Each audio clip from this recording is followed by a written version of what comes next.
ఖమ్మం, వరంగల్, నల్గొండ పట్టభద్రుల ఎమ్మెల్సీ ఉప ఎన్నిక ప్రచారం ముగిసింది. ఈసారి పట్టభద్రుల స్థానాన్ని అత్యంత ప్రతిష్టాత్మకంగా తీసుకున్న పార్టీలు ముమ్మర ప్రచారం నిర్వహించాయి. అభ్యర్థుల సంఖ్య హాఫ్ సెంచరీ దాటినప్పటికీ కాంగ్రెస్, బీఆర్ఎస్, బీజేపీల మధ్య ప్రధానంగా పోటీ ఉండనుంది. అయితే ఈసారి విక్టరీ కొట్టేందుకు కాంగ్రెస్ గట్టిగానే శ్రమించింది.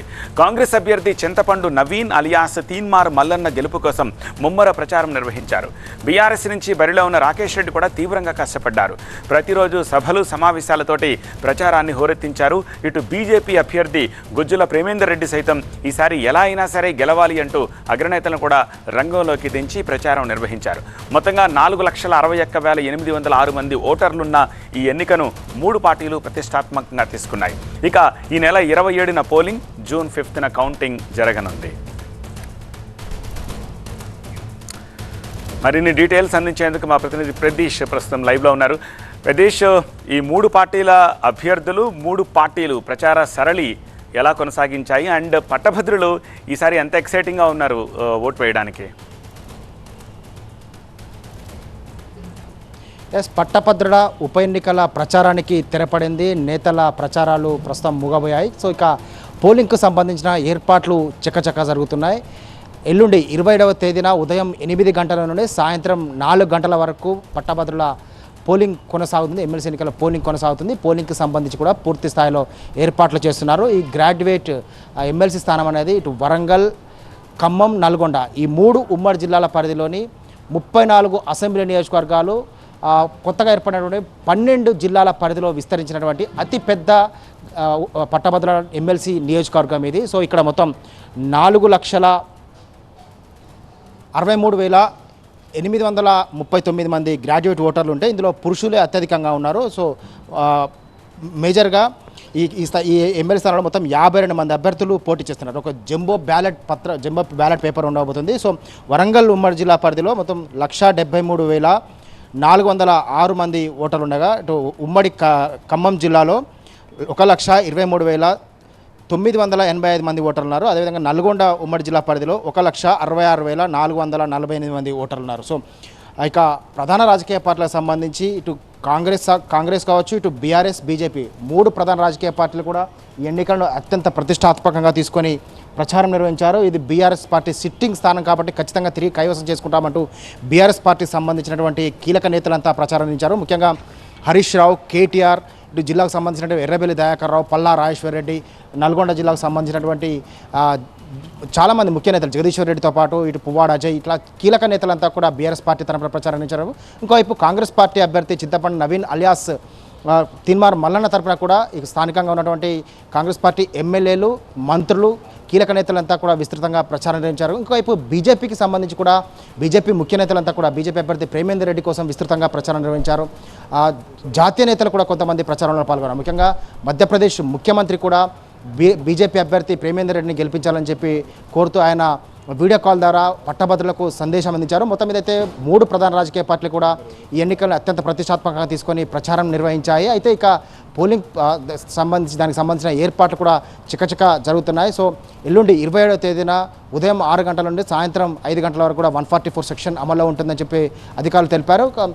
మద్యం దుకాణాలు కూడా ఈరోజు సాయంత్రం 5 గంటల నుండి 27వ తేదీ సాయంత్రం 5 గంటల వరకు మద్యం దుకాణాలు కూడా మొత్తం క్లోజ్ చేస్తున్నట్లు చెప్పారు. అదేవిధంగా పోలింగ్ డే 27వ తేదీన ఈ 3 జిల్లాల పరిధిలో సెలవు దినంగా ప్రకటించడం జరిగింది. ఎందుకంటే గ్రాడ్యుయేట్ ఓటర్లంతా కూడా స్వేచ్ఛాయుత వాతావరణంలో వారి ఓటు హక్కు సద్వినియోగం చేసుకునే విధంగా 27వ తేదీన సెలవు దినంగా కూడా ప్రకటించడం జరిగింది. మొత్తం మీదైతే ఇటు ప్రజాప్రతినిధులు, అదేవిధంగా వివిధ రాజకీయ పార్టీలకు సంబంధించినటువంటి నేతలంతా ఏ విధంగా విస్తృతంగా ప్రచారం నిర్వహించారో ఇప్పుడు అధికారులు కూడా అంతే స్థాయిలో ఏర్పాట్లు చేస్తున్నారు.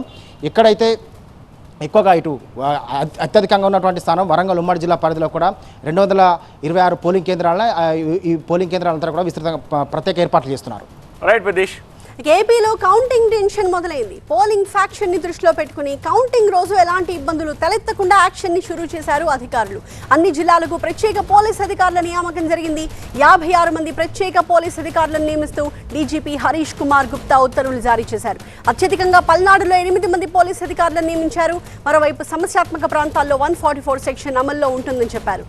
ఓట్ల లెక్కింపు రోజున రాష్ట్రంలో భారీగా అల్లర్లు జరుగుతాయన్న సమాచారంతో అప్రమత్తమైన పోలీసులు ఇప్పటికే పలువురిని అదుపులోకి తీసుకున్నారు. అలాగే రాష్ట్ర వ్యాప్తంగా కోఆర్డినెన్స్ సర్చ్ కూడా నిర్వహిస్తూ ఉన్నారు. ముఖ్యమైన కూడళ్లు, గ్రామ శివార్లు, నేరస్తుల ఇళ్లు తదితర ప్రాంతాల్లో పోలీసులు ముమ్మరంగా సోదాలు చేస్తున్నారు. ప్రధానంగా 168 సమస్యాత్మక ప్రాంతాల్లో ముమ్మర తనిఖీలు చేపడుతున్నారు పోలీసులు. మొత్తంగా ఫలితాల రోజు ప్రశాంత వాతావరణం కల్పించడానికి కష్టపడుతున్నారు పోలీసులు. ఈ ప్రత్యేకమైన ఏర్పాట్ల గురించి, జాగ్రత్త చర్యల గురించి మా ప్రతినిధి శివకుమార్ మరింత సమాచారం అందిస్తారు. శివ, ఏపీలో జూన్ 4న ఓట్ల కౌంటింగ్ ఉన్న నేపథ్యంలో ఏపీ పోలీసులు ప్రత్యేకమైనటువంటి ఏర్పాట్లు కూడా చేపడుతున్నారు.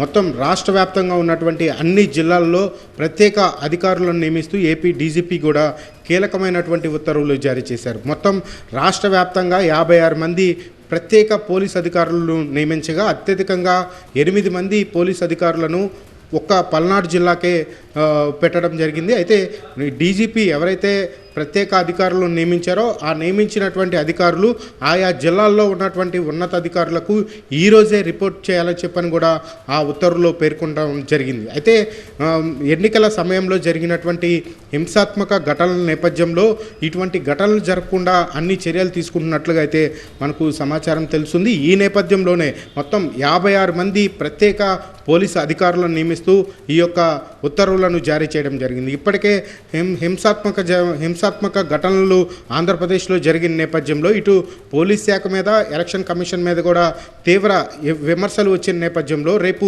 జూన్ 4వ తారీఖున ఓట్ల కౌంటింగ్ ఉన్న నేపథ్యంలో ఎటువంటి అసాంఘిక శక్తులు కావచ్చు, ఎటువంటి అల్లర్లు కూడా జరగకుండా ఈ పోలీస్ అధికారులు అయితే అన్ని చర్యలు చేపడుతూ ఉన్నారు. ఇప్పటికే రాష్ట్ర వ్యాప్తంగా కార్డన్ సెర్చ్ నిర్వహిస్తూ ఉన్నారు. అనుమానిత వ్యక్తులను అదుపులోకి తీసుకొని పత్రాలు లేని వాహనాలను కూడా స్వాధీనం చేసుకుంటున్నటువంటి పరిస్థితులు కూడా కనపడుతూ ఉన్నాయి. ఈ నేపథ్యంలోనే కౌంటింగ్ ప్రక్రియ అనేది ప్రశాంతమైనటువంటి వాతావరణంలో జరిగేలా అన్ని చర్యలు తీసుకుంటున్నట్లుగా అయితే మనకు సమాచారం తెలుస్తుంది. జూన్ 4న జరిగేటువంటి ఈ యొక్క కౌంటింగ్ ప్రక్రియ నేపథ్యంలోనే ఈ యొక్క ప్రత్యేక అధికారులను కూడా ఏపీ డీజీపీ అయితే నియమించినటువంటి పరిస్థితి. రాష్ట్రంలో ఎటువంటి అల్లర్లు కావచ్చు, ఇటువంటి హింసాత్మకమైనటువంటి ఘటనలు జరగకుండా ఉండేందుకే ఈ చర్యలు చేపడుతున్నారు. మరోవైపు ఇంటెలిజెన్స్ ఇటు ఇచ్చినటువంటి నివేదిక ఆధారంగా కూడా ఈ యొక్క భద్రతా చర్యలు తీసుకుంటున్నట్లుగా అయితే మనకు సమాచారం తెలుస్తూ ఉంది. Thank you Shivakumar. Third exclusive వార్త, బెంగళూరు రేవ్ పార్టీ కేసులో ముమ్మర దర్యాప్తు కొనసాగుతోంది. పార్టీలో పాల్గొన్న ఏ ఒక్కరిని వదిలిపెట్టే ప్రసక్తే లేదంటూ జెట్ స్పీడ్తో ఇన్వెస్టిగేషన్ చేస్తున్నారు పోలీసులు. అందులో భాగంగానే నటి హేమకు నోటీసులు ఇచ్చారు. ఈ నెల 27న విచారణకు హాజరు కావాల్సింది అంటూ నోటీసుల్లో పేర్కొన్నారు. హేమతో పాటు పార్టీలో పాల్గొన్న Ashi Roy, Rishi Chaudhary, Prasanna, Shivani Jaiswal, Varun Chaudhary, farm house owner Gopal రెడ్డితో పాటు మొత్తం 86 మందికి నోటీసులు జారీ చేశారు బెంగళూరు పోలీసులు. సోమవారం విచారణకు హాజరు కావాలని ఆదేశాలు జారీ చేశారు. మరికొందరికి వేరువేరు డేట్స్ ఫిక్స్ చేసి విచారణకు రావాలంటూ నోటీసులు ఇవ్వనున్నారు పోలీసులు. రైట్, ఈ నోటీసులకు సంబంధించి పూర్తి వివరాలు అందించడానికి మా ప్రతినిధి రంజిత్ లైవ్ లో సిద్ధంగా ఉన్నారు. రంజిత్, ఇప్పుడు నోటీసులు అందుకున్న వాళ్ళలో తెలుగు రాష్ట్రాల నుండి వెళ్ళిన వాళ్ళు పార్టీకి ఎంతమంది అని చెప్తున్నారు? ఇన్వెస్టిగేషన్ సంబంధించి డీటెయిల్స్ ఏంటి? మొత్తం పాజిటివ్ వచ్చిన 86 మంది కూడా ఈ 2 తెలుగు రాష్ట్రాలకు చెందినటువంటి వ్యక్తులుగానే బెంగళూరు సిసిబి పోలీసులు చెప్తున్నారు. వీరందరికీ కూడా నోటీసులు జారీ చేశారు. హేమతో పాటు అషీరాయ్, ఆ తర్వాత పార్టీకి అటెండ్ అయినటువంటి వారందరికీ కూడా నోటీసులు జారీ చేసి నెల 27వ తేదీ అంటే సోమవారం రోజు విచారణకు హాజరు కావాలనేది కూడా ఆ నోటీసులో పేర్కొన్నారు. సో వీరంతా కూడా బెంగళూరు సిసిబి పోలీసు ఎదుట విచారణకు హాజరై వివరణ ఇవ్వాల్సి ఉంటుంది. ఏ రకంగా డ్రగ్ పెడ్లర్లతో సంబంధాలు ఉన్నాయి, ఆ పార్టీ ఆర్గనైజ్ చేసేటువంటి క్రమంలో ఇండివిజువల్గా వారికి సంబంధించిన రోల్ ఏంటి, అక్కడ ఎవరి సూచనల మేరకు ఆ పార్టీ జరిగింది, సో అక్కడ డ్రగ్ పెడ్లర్లు ఎంతమంది అక్కడికి వచ్చారు, డ్రగ్ పెడ్లర్లు కూడా కొంతమంది అక్కడికి వచ్చారని చెప్తున్నారు. కాబట్టి వీరికి ఉన్నటువంటి పరిచయాలు ఏంటి, వీరి మధ్య ఏదైనా బ్యాంకు లావాదేవీలకు సంబంధించిన విషయాలపై కూడా దర్యాప్తు అధికారులు దృష్టి పెట్టారు. ఎందుకంటే 86 మంది అంటే పార్టీలో పాల్గొన్నటువంటి 105 మందిలో 86 మందికి పాజిటివ్ వచ్చిందంటే బెంగళూరు సిసిబి పోలీసులు కూడా ఈ మొత్తం ఎంటైర్ పార్టీకి సంబంధించినటువంటి విషయంలో సీరియస్గా ఉన్నారు. ఎంతమంది అక్కడ డ్రగ్ పెడ్లర్లు వచ్చారు, డ్రగ్స్ ఎవరి వద్ద నుంచి కొనుగోలు చేశారు, దాదాపు అక్కడ పట్టుబడ్డటువంటి డ్రగ్స్తో పాటు వీరు అప్పటికే కన్సంప్షన్ చేసినటువంటి డ్రగ్స్ కూడా ఉన్నాయి. కాబట్టి సో ఇదంతా ఎక్కడి నుండి కొనుగోలు చేశారు, సో ఈ డ్రగ్స్ కొనుగోలు చేసేటువంటి క్రమంలో లావాదేవీలు ఏంటి, ఆ తర్వాత వీరికి ఉన్నటువంటి పరిచయాలపై కూడా ప్రధానంగా సిసిబి అధికారులు దృష్టి పెట్టనున్నారు. ముఖ్యంగా ఈ హేమ కావచ్చు, ఆ తర్వాత పార్టీ కట్టైనటువంటి వ్యక్తులకు డ్రగ్ పెడ్లర్ల మధ్య ఉన్నటువంటి లావాదేవీలపై కూడా దృష్టి పెట్టనున్నారు. మొదటిసారి విచారణకు రావాలని 86 మందికి నోటీసులు జారీ చేశారు. సో వీరంతా కూడా నోటీసులకు స్పందించి ఖచ్చితంగా సోమవారం రోజు విచారణకు హాజరు కావాల్సి ఉంటుంది. ఒకవేళ వీరు మొదటి నోటీసులకు స్పందించి విచారణకు రానట్టయితే కనుక ఖచ్చితంగా రెండోసారి నోటీసులు జారీ చేశాం, ఆ తర్వాత మాత్రం ఖచ్చితంగా సీరియస్ యాక్షన్ తీసుకుంటామనేటువంటి విషయాన్ని బెంగళూరు సీసీబీ పోలీసులు చెప్తున్నారు. ఎందుకంటే పాజిటివ్ వచ్చింది కాబట్టి బెంగళూరు సీసీబీ పోలీసులు కూడా ఈ మొత్తం ఎంటైర్ రేవ్ పార్టీకి సంబంధించిన వాటి విషయంలో ఇప్పటికే సీరియస్గా ఉన్నారు. అరెస్ట్ అయినటువంటి దాదాపు ఈ 5గురిలో కూడా ఇప్పటికే రిమాండ్ తరలించారు. వారిని కూడా కస్టడీలో కోరున్నారు.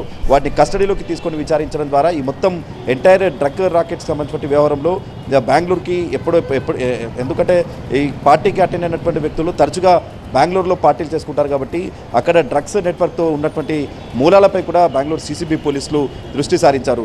86 మంది పాజిటివ్ సంబంధించి వచ్చిన వారందరికీ ఒకరోజు సంబంధించిన స్టేట్మెంట్ రికార్డ్ చేయనున్నారు.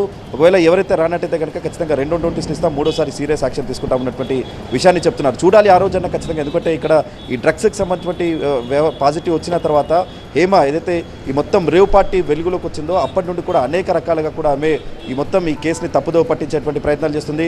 మొదటి రోజు తను ఫామ్ హౌస్లో చిల్ అవుతున్నానన్నటువంటి విషయం చెప్పింది. రెండవ రోజు పోలీసులు అక్కడి నుండి పంపించిన మరుసటి రోజే ఉదయం హైదరాబాద్కు వచ్చేసి హైదరాబాద్లో తను బిర్యానీ చేస్తున్నానన్నటువంటి విషయం చెప్పింది. కానీ బెంగళూరు పోలీసులు ఈ మొత్తం ఆమె హేమ అక్కడ రేవ్ పార్టీలో పాల్గొన్నదన్నటువంటి ఎవిడెన్స్ అన్ని బయటపెట్టిన తర్వాత హేమ ఇప్పటివరకు మీడియా ముందు రానికి పరిస్థితుంది. మరి నోటీసులు జారీ చేశారు కాబట్టి ఆమె విచారణకు హాజరవుతారా లేదంటే ఆమె తరఫున న్యాయవాదిని పంపిస్తారా? ఎందుకంటే మొదటి నోటీసు ఖచ్చితంగా ఫిజికల్గా ఆమెను నోటీసులకు స్పందించి ఆమె విచారణకు హాజరు కావాల్సి ఉంటుందనేది కూడా అధికారులు చెప్తున్నారు. ఒకవేళ నోటీసులకు ఆమె రిప్లై ఈమెయిల్ ద్వారా కానీ ఆ తర్వాత లెటర్ ద్వారా కూడా ఇక్కడ నోటీసులకు రిప్లై కుదరదు, ఖచ్చితంగా ఫిజికల్ అటెండెన్స్ అనేది ఉండాలన్నటువంటి విషయాన్ని సీసీబీ పోలీసుల నోటీసులో కూడా పేర్కొన్నారు. కాబట్టి ఖచ్చితంగా సోమవారం రోజు హేమతో పాటు పాజిటివ్ వచ్చినటువంటి 86 మంది కూడా విచారణకు హాజరు కావాల్సి ఉంటుంది. ఈ మొత్తం 86 మంది ఎవరైతే పాజిటివ్ వచ్చారో వారందరికీ సంబంధించి బ్యాంక్ ట్రాన్సాక్షన్స్తో పాటు డ్రగ్ నెట్వర్క్తో ఉన్నటువంటి పరిచయాలు, అరెస్ట్ అయినటువంటి వ్యక్తులతో వీరికి ఉన్నటువంటి పరిచయాలు, తరచుగా ఎప్పుడెప్పుడు బెంగళూరులో ఇలాంటి పార్టీలు ఆర్గనైజ్ చేశారు, ఈ మొత్తం 86 మంది ఉన్నటువంటి పరిచయాలు, ఎక్కడెక్కడ పార్టీలు నిర్వహించారు, బెంగళూరులో వీరికి ఉన్నటువంటి పరిచయాలు ఏంటి, వీటన్నిటిపై కూడా బెంగళూరు సీసీబీ అధికారులు వీరి వద్ద నుంచి వివరాలు రాబట్టనున్నారు. Right Ranjith, thank you. ఇక బంగాళాఖాతంలో ఏర్పడ్డ అల్పపీడనం మరింత బలపడి వాయుగుండంగా మారింది. ప్రస్తుతం మధ్య బంగాళాఖాతంలో కేంద్రీకృతమై ఉన్న ఈ వాయుగుండం మరింత బలపడి తుఫాన్గా మారబోతోందని ఐఎండీ వెల్లడించింది. ఈ తుఫాన్కు రెమాల్ గా నామకరణం చేశారు. అయితే బంగాళాఖాతంలో ఏర్పడ్డ వాయుగుండంతో ఏపీలోని ఉప్పాడ, కాకినాడ బీచ్లో రాకాసి అలలు ఉవ్వెత్తున ఎగిసిపడుతున్నాయి. ఉదయం నుంచి సముద్రపు అలలు అల్లకల్లోలం సృష్టిస్తున్నాయి. అలల తాకిడికి బీచ్ రోడ్డుకు గోడగా వేసిన రక్షణ రాళ్లు సైతం బ్రిడ్జ్ మీదకు చేరుకోవడంతో ప్రయాణికులు వణికిపోతున్న పరిస్థితి. మరొక వైపు తీవ్ర అల్పపీడనంగా మారింది అన్న అధికారుల సమాచారంతో తీర ప్రాంతంలోని గ్రామస్తులు ఆందోళనలో ఉన్నారు. అయితే ఈ రెమాల్ తుఫాన్ ఎఫెక్ట్ ఉత్తర ఒడిశా తీర ప్రాంతాలపై ఉంటుందంటున్నారు వాతావరణ శాఖ అధికారులు. ఈ నెల 26, 27 తేదీల్లో పశ్చిమ బెంగాల్లోని తీర ప్రాంత జిల్లాల్లో భారీ నుంచి అతి భారీ వర్షాలు కురుస్తాయని కూడా చెబుతున్నారు. అయితే ఉప్పాడ పరిసర ప్రాంతాల్లో మబ్బులు కమ్ముకోవడం, అలలు ఎగిసిపడుతూ ఉండడం చూస్తుంటే ఏపీకి కూడా రెమాల్ ఎఫెక్ట్ ఉందా అన్న అనుమానాలు తలెత్తుతున్నాయి. ఒకవేళ ఉంటే దాని తీవ్రత ఏ విధంగా ఉండబోతోందో దానికి సంబంధించిన ఫుల్ డీటెయిల్స్ మా ప్రతినిధి క్రాంతి లైవ్ లో అందిస్తారు. క్రాంతి. ఖచ్చితంగా తీవ్ర తుఫాను ఏదైతే ఉందో దీనికి సంబంధించి ఏపీ పైన ఎలాంటి ప్రమాదం లేదు అని చెప్పి వాతావరణ శాఖ చెప్పినప్పటికీ కూడా కొన్ని జిల్లాల్లో భారీ నుంచి అతి భారీ వర్షాలు కురిసేటటువంటి అవకాశం ఉందని కూడా వాతావరణ శాఖ హెచ్చరికలు జారీ చేస్తుంది. ఏదైతే తూర్పు బంగాళాఖాతంలో ఏర్పడేటువంటి వాయుగుండం తీవ్ర వాయుగుండంగా మారి గంటకు 17 కిలోమీటర్ల వేగంగా కదులుతూ తుఫాను దిశగా ప్రయాణం అవుతుంది. అయితే ఇవాళ అది తుఫానుగా మారి రేపు ఉదయానికి తీవ్ర తుఫానుగా రూపం మార్చుకుంటుంది. ఇక రేపు సాయంత్రానికి మధ్యరాత్రి అయ్యేసరికి తీవ్ర తుఫానుగానే తీరం దాటేటటువంటి అవకాశం కూడా ఉంది. దీనికి సంబంధించి ఏపీకి ఎఫెక్ట్ లేకపోయినప్పటికీ కూడా తీర ప్రాంతాల్లో కొంత ప్రభావం చూపుతుందని చెప్పి కూడా వాతావరణ శాఖ హెచ్చరికలు జారీ చేసింది. అయితే బంగ్లాదేశ్ కేపుపారాకు దక్షిణంగా 440 కిలోమీటర్ల దూరంలో అండ్ అలాగే వెస్ట్ బెంగాల్ సాగర్ ఐలాండ్కు 440 కిలోమీటర్ల దూరంలో ప్రస్తుతం ఇది కేంద్రీకృతమైంది. మరికొద్దిసేపట్లోనే ఇది తుఫానుగా మారేటటువంటి అవకాశం కూడా కనిపిస్తుంది. ఉత్తర దిశగా ప్రయాణిస్తూ రేపు ఉదయానికి ఇది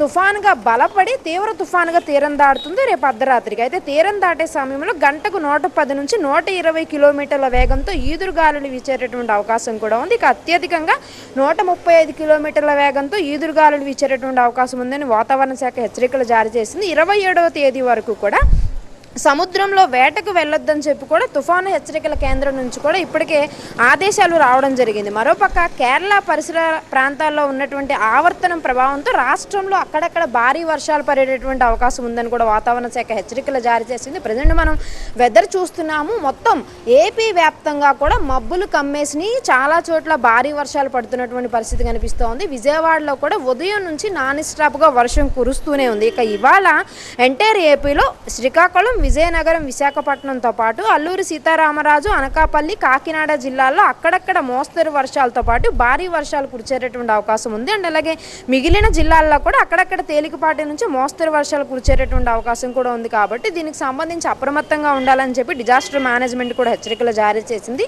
మరోపక్క మనం ఇప్పటికే చూస్తున్నాము, కాకినాడ ఉప్పాడ బీచ్లో రాకాసి అలలు తీవ్ర స్థాయిలో ఎగిసిపడుతున్నటువంటి పరిస్థితి కనిపిస్తూ ఉంది. ఇక సముద్ర తీర ప్రాంతం కావడంతో తుఫాను ప్రభావం మరింత ఎక్కువగా ఉంది. అక్కడ ఇప్పటికే మొదటి ప్రమాద హెచ్చరికను కూడా జారీ చేయడం జరిగింది. మత్స్యకారులు ఎవరిని కూడా సముద్రంలో వేటకు వెళ్ళొద్దు అని చెప్పి ఆదేశాలు జారీ చేసిన నేపథ్యంలో సముద్రం మొత్తం కూడా సైలెంట్గా ఉన్నప్పటికీ కూడా అక్కడ అలల తీవ్రత కాస్త వాహనదారులను, అక్కడ గ్రామస్తుల్ని కాస్త ఇబ్బంది పెడుతున్నటువంటి పరిస్థితి కనిపిస్తోంది. సో రేపు సాయంత్రం రాత్రి ఏదైతే అర్ధరాత్రి తుఫాను తీరం దాటే సమయానికి కూడా దీని తీవ్రత మరింత పెరిగేటటువంటి అవకాశం ఉంది. కాబట్టి మొత్తం అందరూ కూడా అప్రమత్తంగా ఉండాలని చెప్పారు. మరోపక్క నైరుతి రుతుపవనాలు కూడా వేగంగా కదులుతున్నాయి. కాబట్టి ఇక నుంచి ఏకదాటిగా వర్షాలు కురిచేటటువంటి అవకాశం ఉంది. మరి ముఖ్యంగా ఈ 3 రోజుల పాటు ఏపీలో ఉన్నటువంటి మొత్తం జిల్లాల్లో ఎన్టీఆర్, కృష్ణా జిల్లాలతో పాటు అటు మన్యం, శ్రీకాకుళం, విశాఖ, ఈస్ట్ వెస్ట్ గోదావరిలో భారీ నుంచి అతి భారీ వర్షాలు పడేటటువంటి అవకాశం ఉందని కూడా వాతావరణ శాఖ హెచ్చరికలు జారీ చేస్తుంది. Right, thank you Kranti.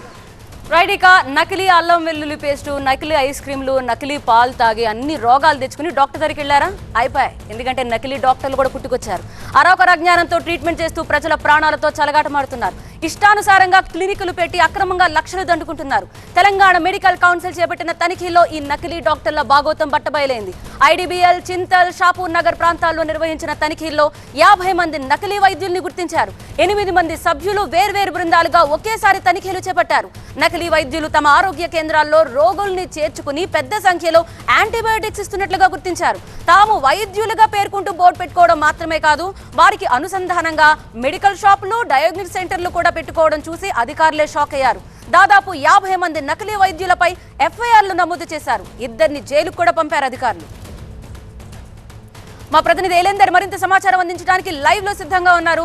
Elender, కేవలం వీళ్ళు వాళ్ళ డాక్టర్లుగా చలామణి అవడం మాత్రమే కాదు, ఆఖరికి వాటికి సంబంధించిన అనుసంధానంగా ఉన్న మెడికల్ షాప్లు, డయాగ్నోస్టిక్ సెంటర్లు కూడా పెట్టారు. వీరందరినీ చూస్తుంటే సిస్టమేటిక్ గా జరుగుతున్నట్టుగా అనిపించట్లేదా క్రైమ్?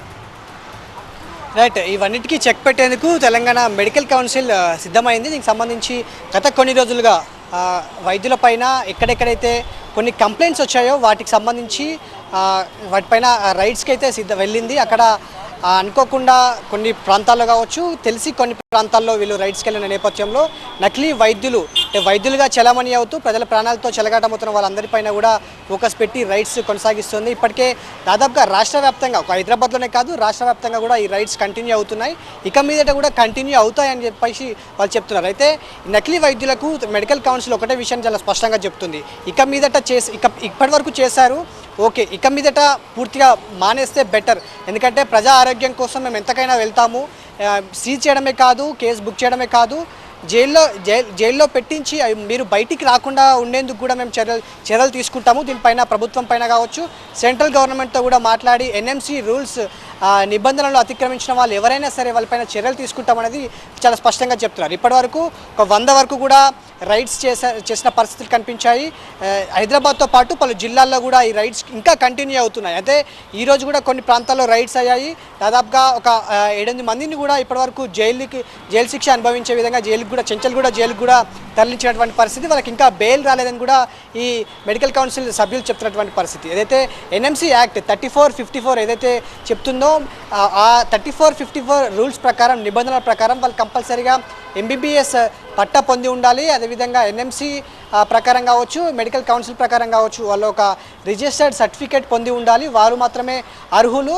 ఇలా అర్హత లేని వాళ్ళు, minimum qualification inter 10th minimum qualification లేని వాళ్ళు కూడా ఈ నకిలీ వైద్యులుగా చలామణి అవుతూ క్లినిక్స్ నడిపిస్తూ ఒక్కొక్క ప్రాంతంలోనే దాదాపుగా కుప్పలు తెప్పలుగా ఒక 10-15 మంది ఒకటే ఏరియాలో ఈ నకిలీ క్లినిక్స్ ఏర్పాటు చేసి వాటికి అనుసంధానంగా మెడికల్ షాపులు కావచ్చు, డయాగ్నోస్టిక్స్ కావచ్చు, ఇంజెక్షన్స్, సర్జరీస్ కూడా చేస్తున్నారని చెప్పేసి వీళ్ళ కంప్లైంట్స్లో తెలిసాయి.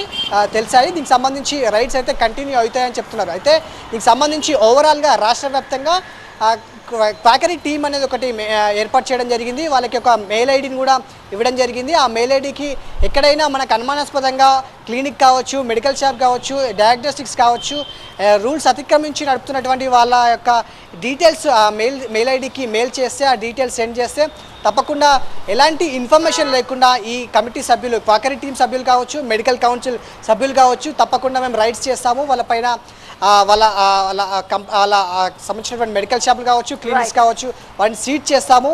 తప్పకుండా ప్రజారోగ్యం దెబ్బతినకుండా ఉండేందుకు మేము చర్యలు తీసుకుంటామనేది మాత్రం వీళ్ళు చాలా స్పష్టంగా చెప్తున్నటువంటి పరిస్థితి కనిపిస్తుంది. Thank you so much.